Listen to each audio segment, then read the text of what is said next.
पूज्य बिरजू महाराज जी एवं पूज्य हरिप्रसाद जी, दो तपस्वियों के बीच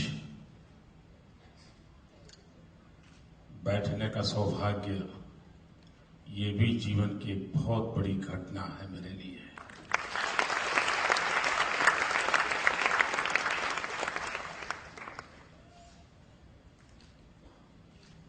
ऑडियंस में बैठ करके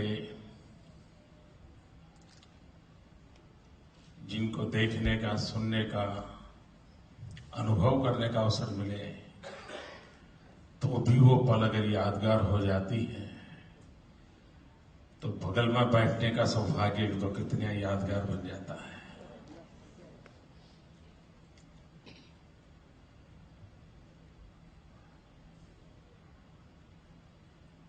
छह से भी अधिक दशक की साधना, ये अपने आप में एक बहुत बड़ी घटना होती है। कभी कभी हम किताबों में पढ़ते हैं वन लाइफ वन मिशन, लेकिन उसको सदैव अगर देखना है तो बिरजू महाराज जी में दिखाई देता है वन लाइफ वन मिशन। पूरा जीवन उस तपस्या में खपा दिया। ज्यादातर शिक्षा दीक्षा के बाद व्यक्ति को लगता है कि अब पूर्णता प्राप्त हो चुकी है, लेकिन शायद बिरजू महाराज जैसे बिरले ही होते हैं जो कहते हैं अभी तो मेरी पूर्णता की ओर यात्रा चल रही है।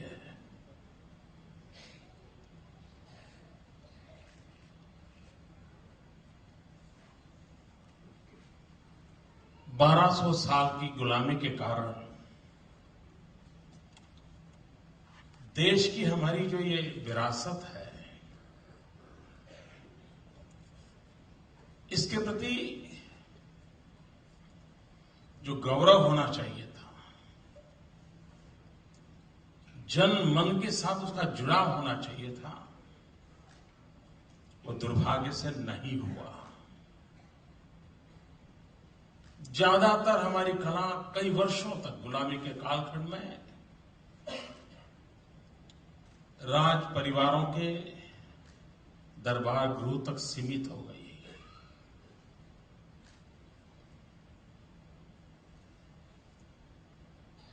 अंग्रेजों के लिए, विदेशी आक्रांताओं के लिए ये हमारी विरासत उनकी आंखों में चुभती थी, उनको संकट लगता था, और इसके कारण उनके माध्यम से उसका लालन पालन होना असंभव था। कुछ राज परिवार थे जिन्होंने इसके महात्म्य को समझा था और उन्होंने इस विरासत को बचाए रखने के लिए, बनाए रखने के लिए भरसक कोशिश की थी। आज जो अपने आप को आधुनिक मानते हैं, मोस्ट फॉरवर्ड मानते हैं, उनके जीवन में डांस यानी फॉरवर्ड होने की एक निशानी माना जाता है। लेकिन बहुत कम लोगों को पता है कि हम हजारों साल से इतने फॉरवर्ड थे कि कोई मंदिर नृत्य मंडप के बिना बनाया नहीं जाता था। जितना स्थान गर्भगृह में परमात्मा को विराजमान करने का होता था, उतना ही हमारे आर्किटेक्चर में, टेम्पल आर्किटेक्चर में नृत्य मंडप का स्थान रहता था। हमारे यहां नृत्य को भक्ति आराधना का माध्यम माना गया था, ईश्वर के साथ जुड़ने का एक मार्ग के रूप में उसको स्वीकृति मिली हुई थी।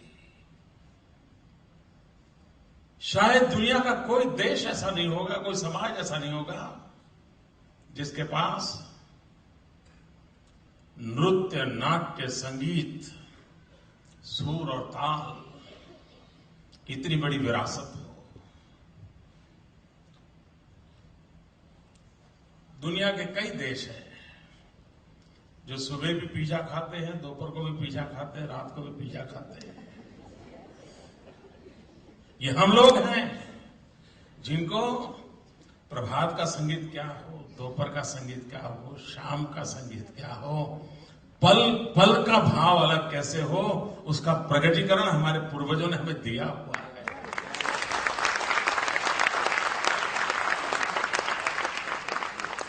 लेकिन हम दुनिया के सामने हमारी इस विरासत के लिए गर्व करते हुए गए नहीं। हमारी ये कला साधना ये सिर्फ मनोरंजन का साधन नहीं है, वो जीवन शिक्षा का भी माध्यम है। वो व्यक्ति को स्व से समष्टि की ओर यात्रा कराने के लिए सहारे के रूप में काम करता रहा है। इस सारी विरासत को हम फिर से कैसे उजागर करें, फिर से कैसे दुनिया को दिखाएं। भाई आप जहां हो उसे तो तुम्हें आगे बहुत जाना पड़ेगा, कितने मील चलोगे तब मुश्किल से हमारे निकट आ पाओगे। लेकिन पहले हमें हम पर तो भरोसा हो। आज विश्व अपनी कठिनाइयों के कारण योग से आकर्षित हुआ है। दुनिया के हर समाज को लगता है कि वहां जो अनरेस्ट है, जो उलझने हैं, जो फ्रस्ट्रेशन है, शायद योग उन्हें बचा सकता है। तो अपनी मुसीबतों के कारण दुनिया योग के प्रति आकर्षित हुई है।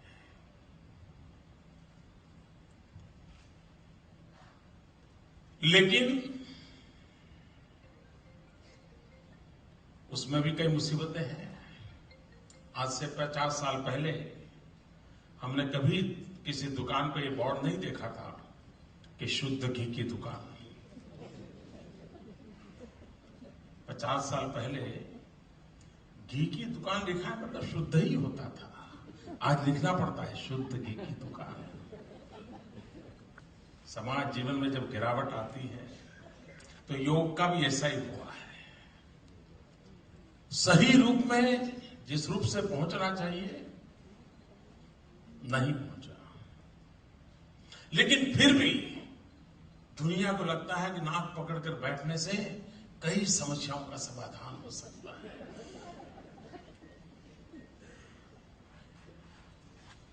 हमारे नृत्य, हमारे संगीत, हमारे स्वर, हमारे ताल, हमारे सुर, इसमें इससे भी ज्यादा सामर्थ्य है दुनिया को डुलाने का। पश्चिम का संगीत तन को डुलाता है, हिंदुस्तान का संगीत मन को डुलाता है।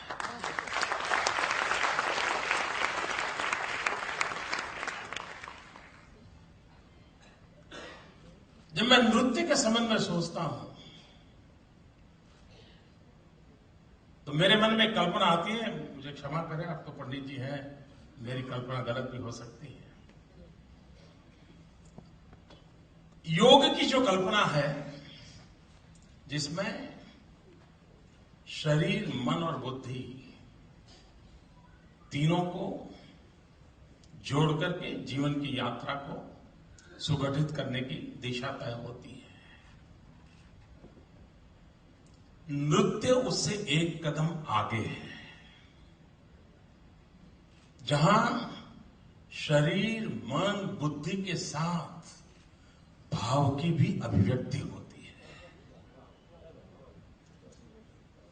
यानी एक प्रकार से ये पूर्ण योग है। नृत्य ये संपूर्ण योग है, जहां मन, बुद्धि, शरीर तो अंग भंगी का देखते रहते हैं, लेकिन भाव तत्व जब जुड़ता है तो योग की परम सीमा होती है। और जो नृत्य के साधक हैं वो एक प्रकार से योग के अनुष्ठान करते हैं। मुझे खुशी हुई जब माधवी बड़े आग्रह से मुझे कहने लगी आपको आना है, और बहुत पहले डेट बुक की थी। मैंने उनसे कहा भाई हम लोगों की दुनिया ऐसी है,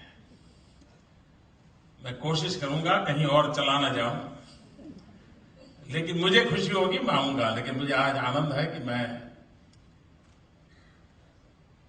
इस पल को, इस सौभाग्य को पाने में ईश्वर ने मेरी मदद की। पूज्य बिरजू महाराज, उनको ईश्वर दीर्घायुष दे। कलाकार सदा जीवंत होता है।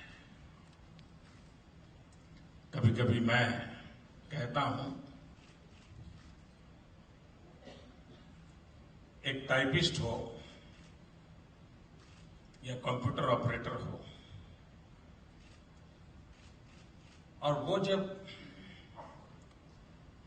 वो उंगली को खेल से ही वो कमाता है, वही उसकी रोजी रोटी का साधन है। एक सितार वादक है, उसका भी यही है विश्वमोहन जी, उंगली का ही तो खेल है। लेकिन एक टाइपिस्ट शाम को जब घर जाता है, कंप्यूटर ऑपरेटर घर जाता है, तो चेहरा मुरझाया हुआ होता है, थका हुआ। लेकिन एक सितार वादक जब घर जाता है तो औरों में ऊर्जा भर देता है